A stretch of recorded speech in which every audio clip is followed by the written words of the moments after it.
नमस्कार. मी आज तुम्हाला लाडकी बहीण योजनेविषयी अपडेट देणार आहे. तरी KYC करण्यामध्ये अडचण येत आहे तांत्रिक, तर ती दूर करण्याचं काम राज्य शासन करत आहे. आणि महिला व बालविकास मंत्री आदिती तटकरे यांनी सांगितलेले आहे की कोणी घाई गडबड करू नये. नंतर वेळ भेटणार आहे तुम्हाला KYC करण्यासाठी.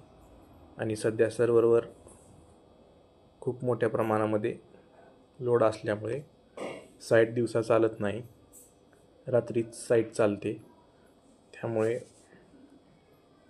योजनेमध्ये KYC करण्यासाठी तांत्रिक अडचणी येत आहेत. तरी KYC प्रक्रियेमध्ये अडचणी समोर आल्या आहेत. ग्रामीण भागातील महिलांना कनेक्टिव्हिटीची अडचण असल्यामुळे KYC होत नाही, OTP येत नाही. तरी राज्यामध्ये लाडकी बहीण योजनेची 2 कोटीहून अधिक महिलांनी नोंदणी केलेली आहे. आणि तांत्रिक अडचणी येत असल्यामुळे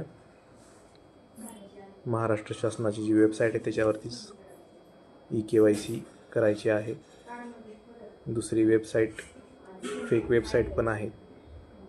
त्या वेबसाईटवरती कोणी KYC करायची नाही आहे, कारण तुमची माहिती जी आहे ती चोरीला जाण्याची शक्यता आहे. तरी ही जी तांत्रिक अडचण येत आहे याच्यावरती काम सुरू आहे. लवकरच ही KYC प्रक्रिया अधिक सुलभ व सुकर होईल असे राज्य शासनाकडून सांगण्यात आलेले आहे. आणि ज्या महिला इन्कम टॅक्स वगैरे भरतात त्या महिलांनी या यादीमधून बाहेर केले आहे राज्य शासनाने. आणि ॲटोमॅटिकली पोर्टलला इन्कम टॅक्स भरण्याचा जो ऑप्शन आहे तो ॲड केलेला आहे. तो ॲड केल्यामुळं ज्या महिला इन्कम टॅक्स भरतात त्या महिलांचं नाव ॲटोमॅटिकली कमी करण्यात आलेलं आहे आणि त्यांना लाभापासून वंचित ठेवलेलं आहे. तरी ही होती माहिती लाडकी बहीण योजनेबद्दल.